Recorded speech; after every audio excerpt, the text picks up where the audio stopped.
Et c'est aujourd'hui que je sais que cette campagne a été organisée pour moi.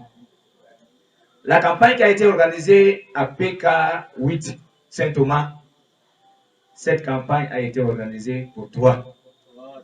Tu le sauras avant que tu ne quittes ce soir en ce lieu au nom de Jésus. Vous savez, ou bien vous ne le savez pas, mais Dieu nous a donné tout ce qu'il faut sur la terre pour vivre. Mais il faut faire par moments certains pas pour recevoir ce que Dieu nous a offert gratuitement.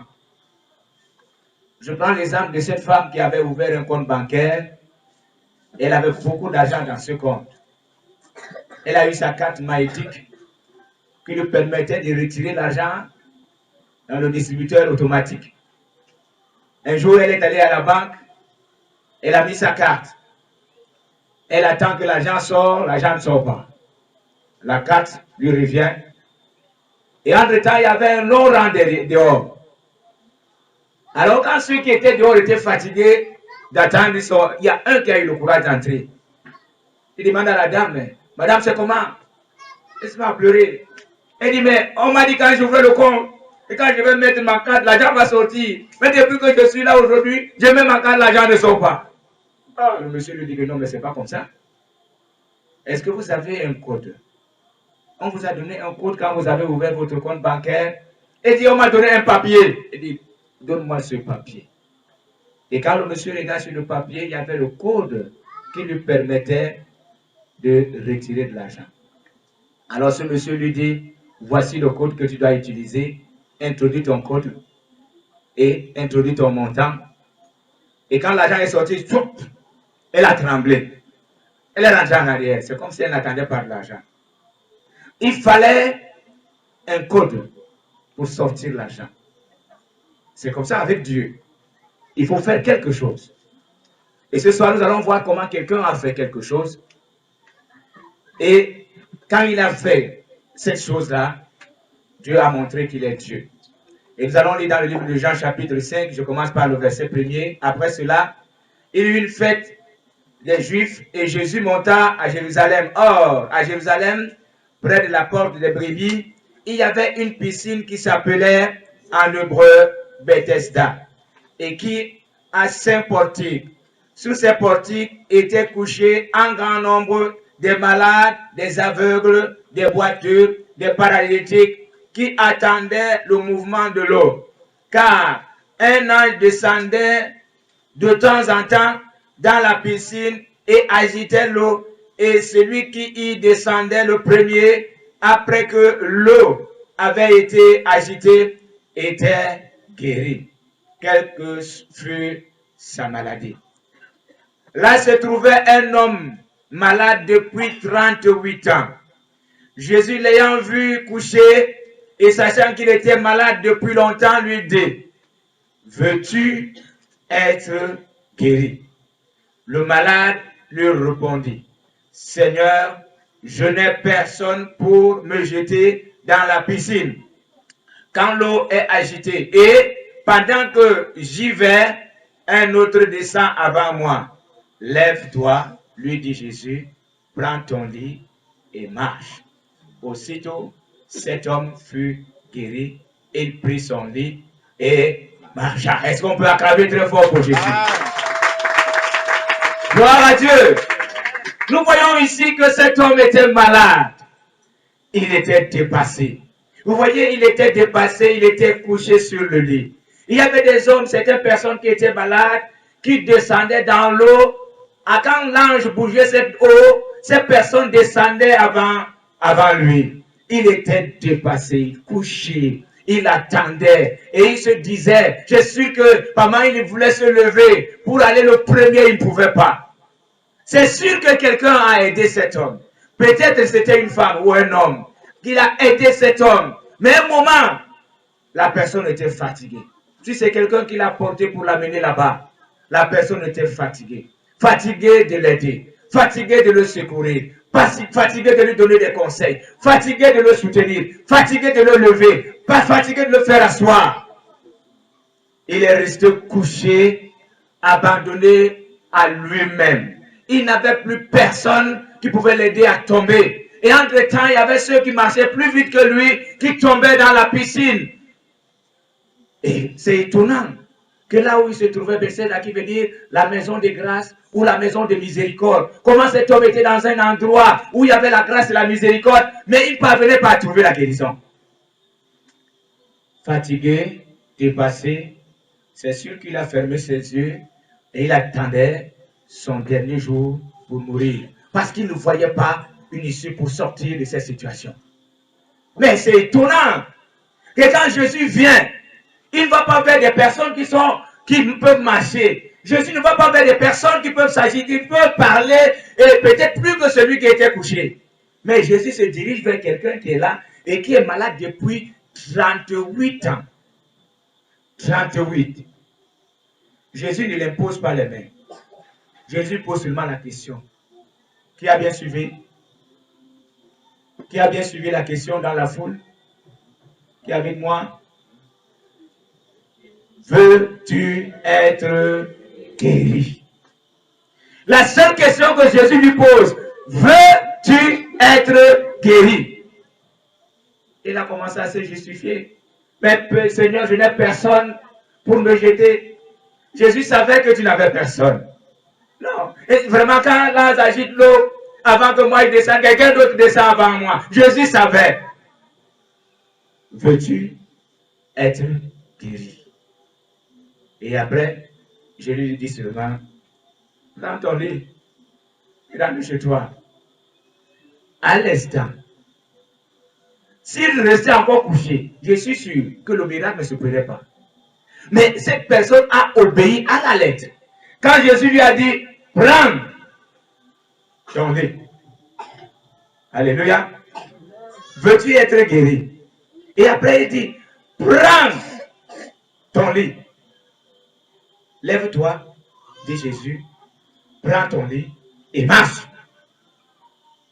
La première chose était, comment? Lève-toi. Deuxième chose, c'est, prends ton lit. Et la troisième chose, c'est ce que tu vas faire ce soir. Tu vas voir le miracle de Dieu. Il dit, première chose, lève-toi. Deuxième chose, troisième chose, et c'est ce qui était difficile pour cet homme. Il ne pouvait pas se lever. Il ne pouvait non plus porter son lit. Et il ne pouvait non plus marcher. C'est cet homme-là que moi j'étais.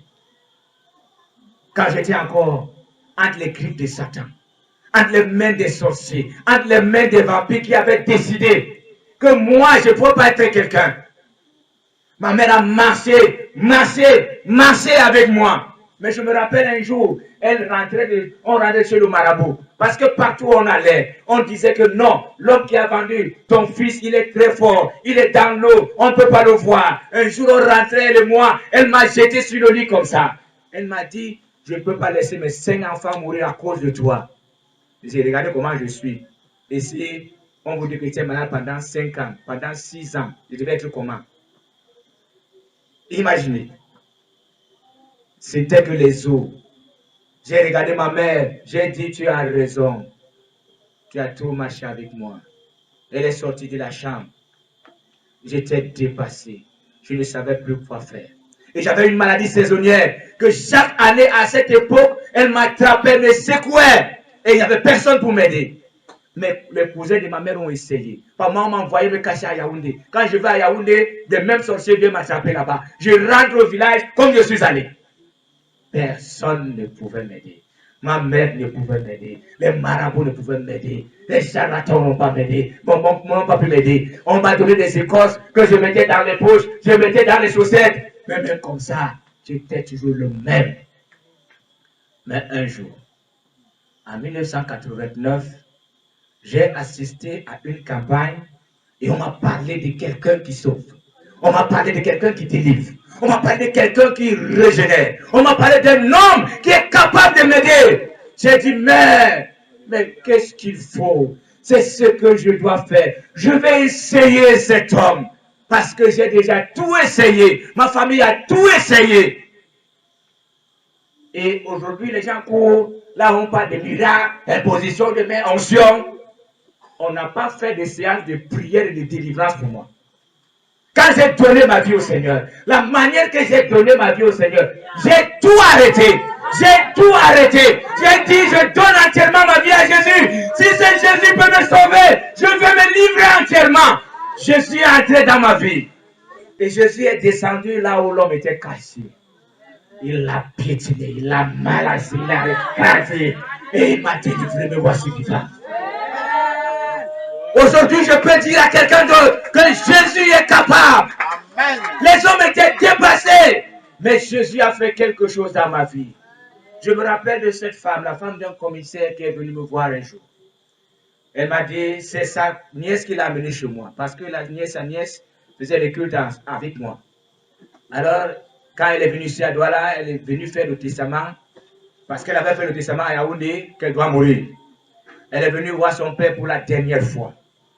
Et quand elle vient voir son père pour la dernière fois, sa nièce l'amène à la maison. Quand la dame me voit, elle me dit, je suis fatiguée. Maintenant, je dois mourir. Je veux me suicider. Parce que j'ai un mari de nuit. Ça fait 5 ans que je vis avec mon mari. Mais nous ne pouvons plus vivre comme mari et femme parce que j'ai un autre mari.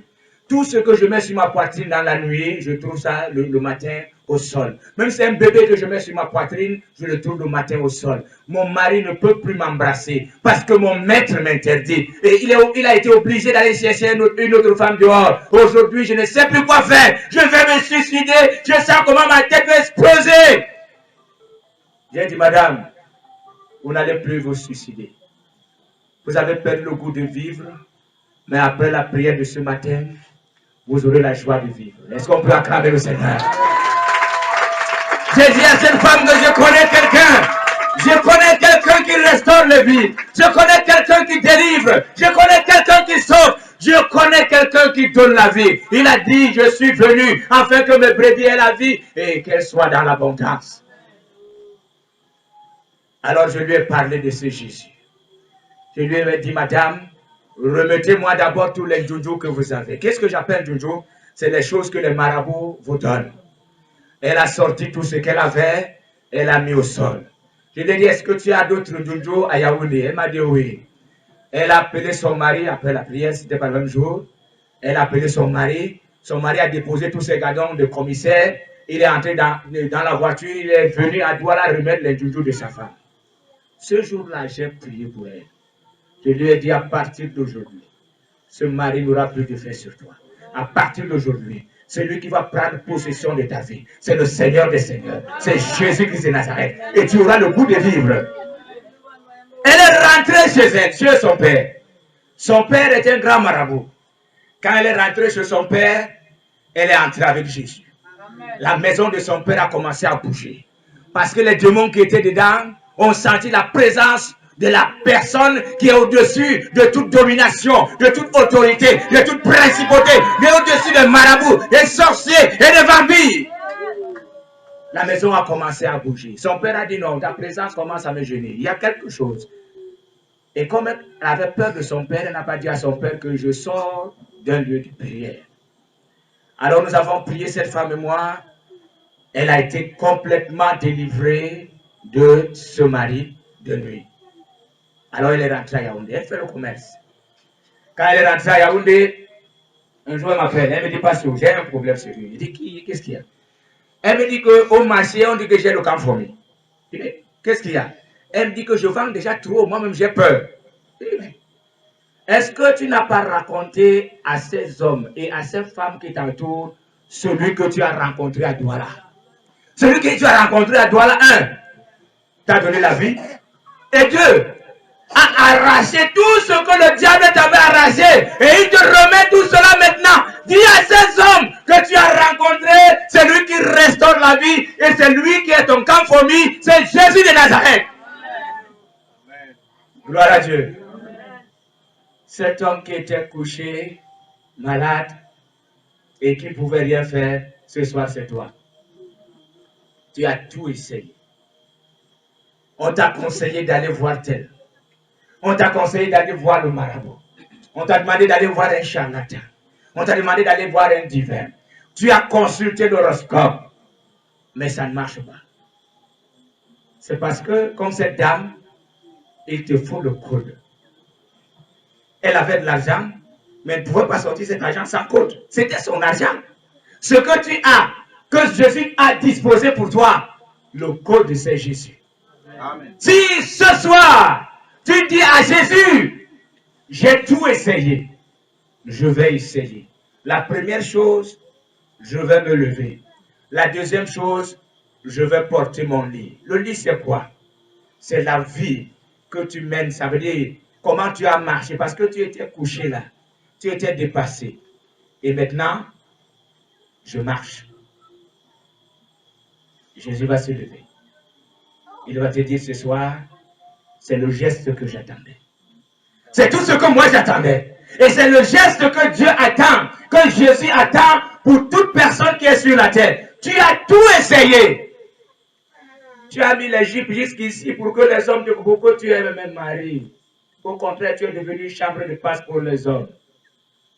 Tu ne peux pas compter des ménages causés avec dame. Il a dit, elle me dit, j'ai un problème avec mon mari. Il dit quoi? Il dit que je suis enceinte. Mais il m'a demandé d'avorter. Il dit, bon, ok. Combien de personnes avez-vous déjà tué? Elle tourne la tête et me regarde. Il dit, mais tu m'as dit que vous avez déjà, tu as déjà avorté, non? Elle dit, oui. Mais vous avez déjà tué combien de personnes? Elle s'étonne. Il dit, mais tout ce que tu abordes là, c'est des hommes, c'est des femmes, c'est des gens que tu tues.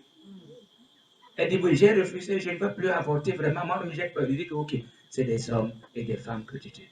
Ce soir, je vais te poser cette question. Combien d'hommes as-tu envoyé dans les toilettes?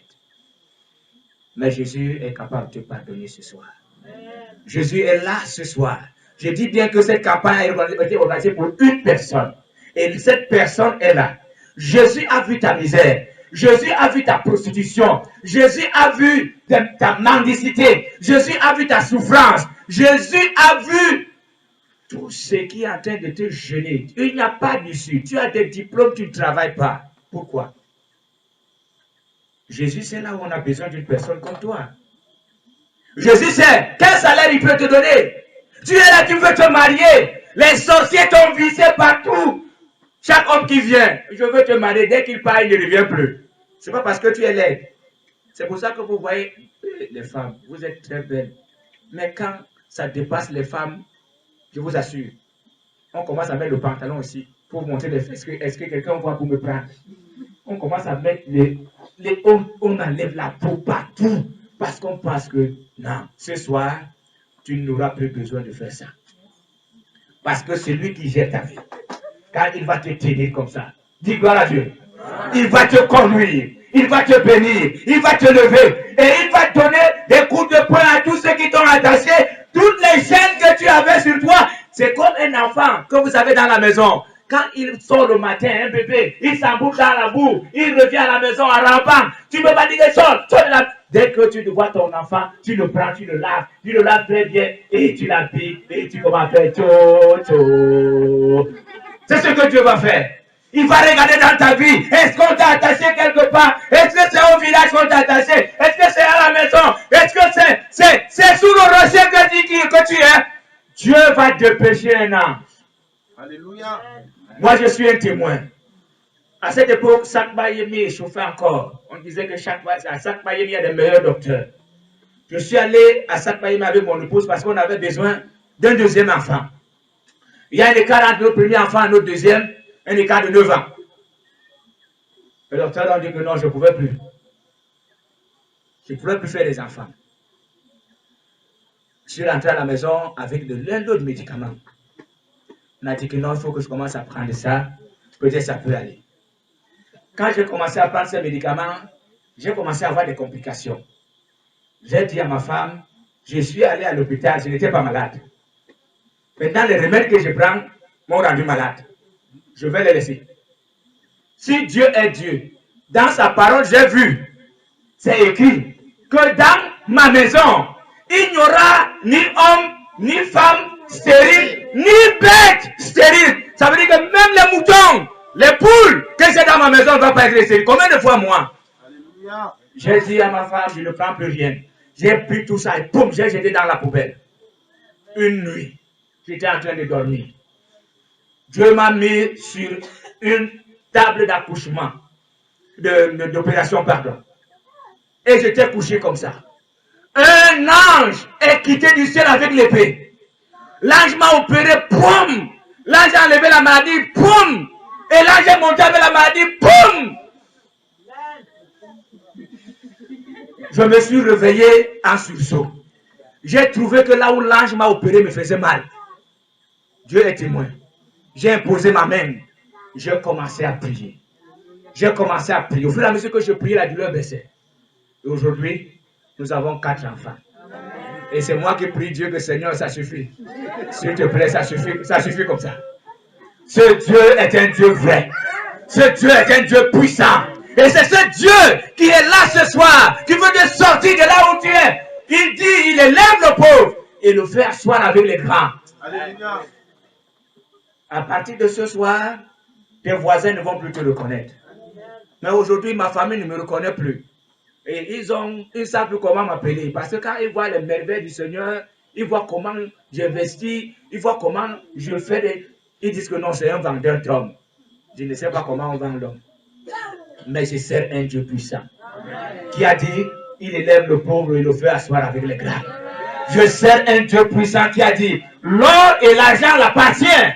Je sais que mon Dieu, c'est à gauche. Mon Dieu prend à droite. Mon Dieu prend devant. Mon Dieu prend derrière. Et il me donne. C'est ce que Dieu veut faire pour toi. Cesse de pleurer. Passe ta main comme ça sur la face. Dis que c'est fini les pleurs. Fini les pleurs. Fini. À partir de ce soir. Parce que celui qui va tenir ta vie est plus puissant que ceux qui t'ont torturé hier. Il dit, celui qui est à moi est plus fort que celui qui est dans le monde. Gloire à Dieu. Amen. Gloire à Dieu. Amen. Cet homme qui a été guéri ne savait pas que c'était Jésus. C'est la chose la plus étonnante. Quand il s'en va, on lui demande, mais qui a... On sait même le jour. Il dit que mais cet homme-là même, je ne le connais pas. Mais à la fin, ils se sont rencontrés au temple. Quand ils se rencontrent au temple, il reconnaît, maintenant il voit Jésus. Et il reconnaît, c'est Jésus. Jésus lui dit, ok, maintenant tu as été guéri. Va, mais ne fais pas comment. Ne pêche plus. Ne pêche parce qu'il savait. Dans la parole, il est écrit que quand un démon sort, il ne va pas loin. S'il voit qu'il peut revenir, il va chercher 7 autres démons plus méchants. Ça va faire 8. 7 plus 1, ça va faire combien? 8. Il dit que ne pêche plus. Donc ce soir, Dieu veut faire un miracle dans ta vie. Gloire à Dieu. Dieu veut changer ta vie. Tu ne dois plus être une chambre de passe pour les hommes. Tu ne dois plus être celui qui demande les 50-50 au quartier. Tu ne dois plus être celui qui dit, je suis bloqué. Parce que celui qui va arriver dans ta vie ce soir est plus fort que tous les dieux. Gloire à Dieu. Amen. Celui qui doit entrer dans ta vie ce soir est au-dessus de toutes les puissances. Gloire à Dieu. Amen. La question que je te pose ce soir est que, veux-tu être guéri? Si oui, réponds seulement par les 3 choses. Lève-toi. Y a-t-il quelqu'un qui répond oui, qui se lève? Nous allons prier pour dire à Jésus, j'ai suivi. Je veux faire les 3 choses. La première chose, je vais me lever. C'est là où nous sommes déjà. Est-ce qu'il y a quelqu'un qui veut ce soir accepter Jésus pour qu'il entre dans sa vie et qu'il transforme sa vie et que Jésus lui-même dirige sa vie? Parce que hier tu as essayé, tu n'as pas pu. Mais lui va prendre ta vie entre ses mains ce soir. Et il va gérer ta vie comme il veut. Première chose, il a dit, lève-toi. Alléluia. Alléluia. Alléluia.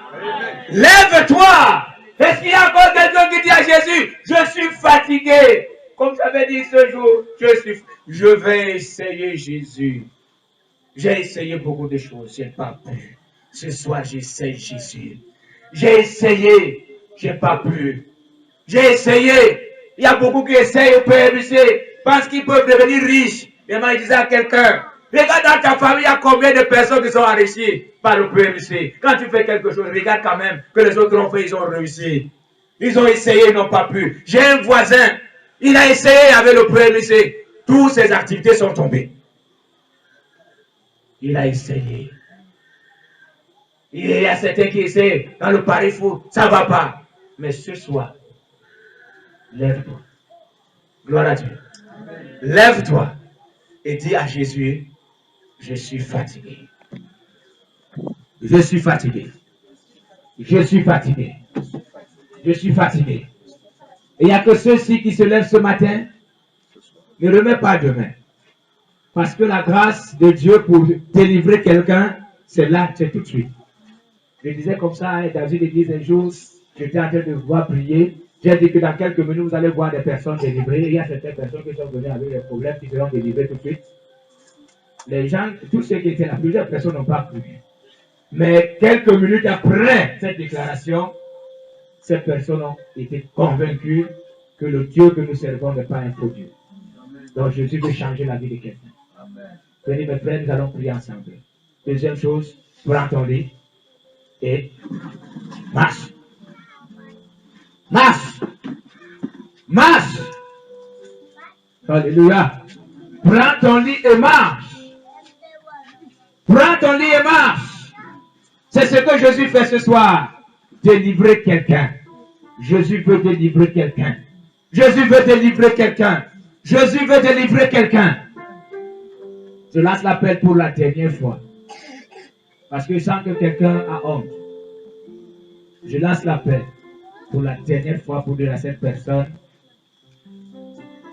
Hier, quand tu étais loin de Dieu, tu n'entendais même pas sa voix. Le diable a fait de toi ce qu'il a voulu. Aujourd'hui, tu es devant Dieu. Dieu veut te délivrer. Il te dit non, attends. Parce qu'il sait ce qu'il va faire dans la suite. Comprends qu'après ce message, la dose qu'il va faire descendre sur toi risque d'être grande. Parce que lui, il sait. Et si tu n'es pas fidèle à Dieu, peut-être demain tu ne viendras même plus ici. Parce qu'il va mettre des occupations devant toi et demain, tu ne pourras pas bénéficier de la grâce que nous allons bénéficier ici. À cela ne tienne, nous allons prier. Baissez vos têtes. Que chacun de vous, que ce soit en patois, dise à Dieu quelque chose. Que chacun de vous dise à Dieu